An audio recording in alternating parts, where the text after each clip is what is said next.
자, 부당이 계산부터 가보겠습니다. 41조. 법인세법에서는 52조에 있고 소득세 41조에 있는데요. 소득세는 부당이 계산 부인 규정이 2개 있어요. 하나 101조에 하나 있어요. 양도소득과 관련해서. 지금 이건 종합소득의 부당이 계산 부인이고요. 101조에는 양도소득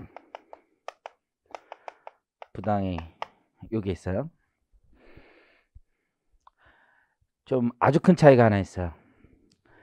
무슨 차이가 있냐면 저 뒤로 가서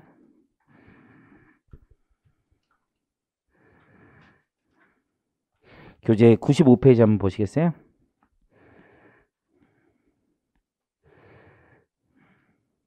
그 부당하게 감소시킨 경우에 보면 소득세에선 그 유형 있잖아요. 유형 종합소득 쪽에서 그 특수관계인으로부터 시가보다 높은 가격으로 자산을 매입하거나 시가보다 낮은 가격으로 자산을 양도한 경우 있잖아요. 이 낮은 가격에서 종합소득은 무상도 돼요. 무상도. 공짜로 넘긴 것도. 근데 양도는요. 무상으로 넘긴 건 아예 과세 대상이 아니에요. 양도는. 왜냐면 우리 소득세에서는요. 부동산을 무상으로 넘기면 징여로만 과세해요. 징여로만. 저쪽 상대방만. 대부분의 국가는 그렇게 하지 않아요. 대부분의 국가는 양도소득세 부당행위도 적용하고 징여세도 적용해요. 양도세도 되고 징여세도 내야 돼. 거의 대부분의 국가 그래요. 우리나라만 그렇게 하는 거야. 우리나라만 좀 특이하게. 아니 내가 그거 팔아서 현금을 징여하고 그걸 다시 산다고 생각을 하면 둘 다 내야지. 그렇죠? 근데 우리는 그렇게 하고 있어요. 일단 다시 돌아와서 41조를 보겠습니다. 부당의 계산 부인. 이 조문을 잘 봐야 돼요. 납세지 관할세무서장 또는 지방국세청장은 처분청이 국세청은 처분청이 아니에요. 지방국세청장까지. 은 배당소득 그 중에서 출자 공동사업주의 배당소득만 의미하고 사업소득 또는 기타 소득이 있는 거주자의 행위 또는 계산이 그 거주자와 특수관계인과의 거래로 인하여 그 소득에 대한 조세의 부담을 동그라미 쳐볼까요? 부당이 제일 중요한 말이에요. 부당하게 감소시킨 것으로 인정이 되면 그 거주자의 행위 또는 계산과 관계없이 그것도 밑줄 가볼까요? 관계없이 니들이 하는 거하고 관계없이 소득 금액을 계산할 수 있다라고 돼 있죠. 그러니까 다시 계산한다는 거야. 다시. 즉 과세 소득을 납세자들이 양도가를 10억으로 해도 우린 20억으로 납세자들이 취득가액을 5억으로 해도 우린 1억으로 이런 식으로 다시 계산할 수 있다는 거예요. 이 조문의 대부분의 내용이 다 있다라고 보시면 돼요. 이 조문에. 부당행 계산 부인은 첫 번째가 그 의의가 있는데요. 의의는 그 조문 그대로예요. 의의라는 게 그 뜻을 밝힌다는 뜻이고 입법 취지가 중요해요. 자, 입법 취지를 보시면 이게 조세 회피 행위를 방지할 필요가 있다 이거예요. 그러니까 납세자들이 세금을 줄이기 위해서 거래가액을 조작할 수 있잖아요. 그렇게 조작하더라도 공평의 관점에 맞추어서 다시 정상적으로 거래한 사람과 동일하게 소득 금액을 다시 계산한다는 거예요. 그래서 조세 회피를 방지하고 그것이 곧 공평 과세를 실현하는 것이라고 보는 겁니다. 근데 대법원에서는 이렇게 표현 잘 안 하고요. 법인세 쪽에서 부당행위를 많이 표현하는데 그때는 경제적 합리성을 무시하여 뭐 이렇게 표현하거든요.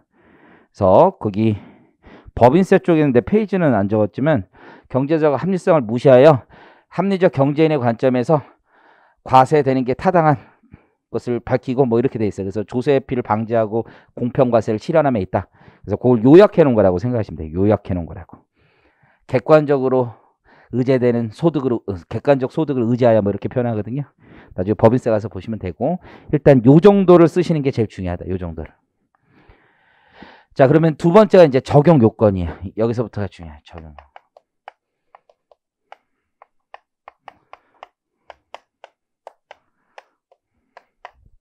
그래서 네 가지 정도가 있는데 세 가지는 소득세에서와 법인세 동일하게 있고요. 한 가지는 소득세 쪽에서만 있는 요건이에요. 첫 번째는 행위의 주체예요.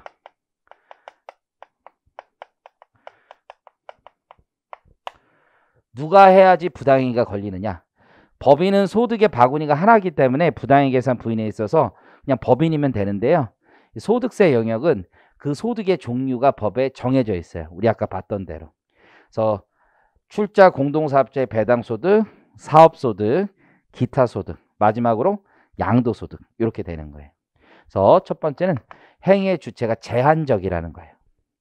한번 볼게요. 내가 특수관계인에게 금전을 무상으로 대여했어요. 비영업 대금의 이익이에요. 이자를 안 받아요. 부당행위 없어요. 저쪽 상대방에게 증여세만 과세될 뿐이에요. 이해하셨죠? 내가 대표자예요. 우리 회사에서 급여 안 받았어요. 부당행위 없어요. 이해하셨죠?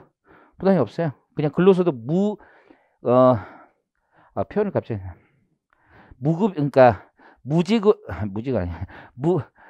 표현을 어떻게 쓰더라? 그 건강보험법에서 쓴 표현인데 하여튼 무급 대표도 인정이 된다는 거예요. 무급 대표도 돈 안 받아도 아무 상관없어요.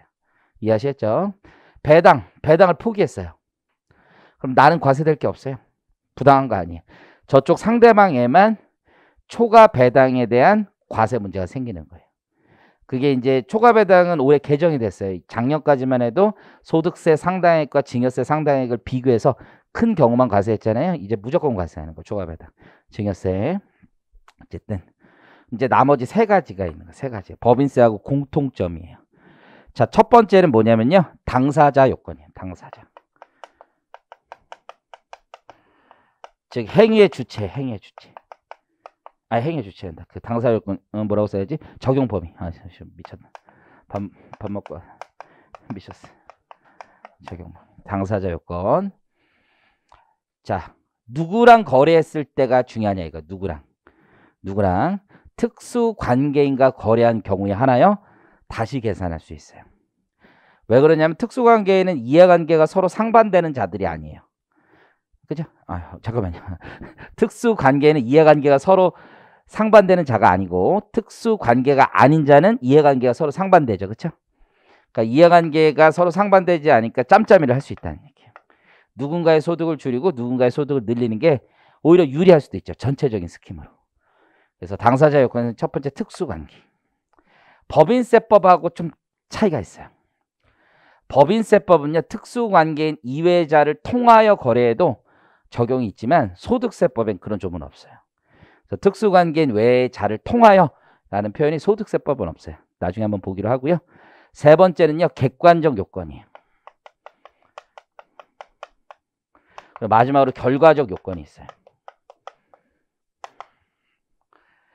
객관적이라는 말은 뭐냐면 제3자가 봐도 이상하다는 얘기예요.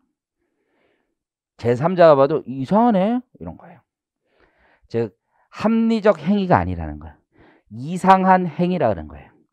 그래서 우리 법원 판례에서는 이상한 행위 계산 이렇게 표현해요.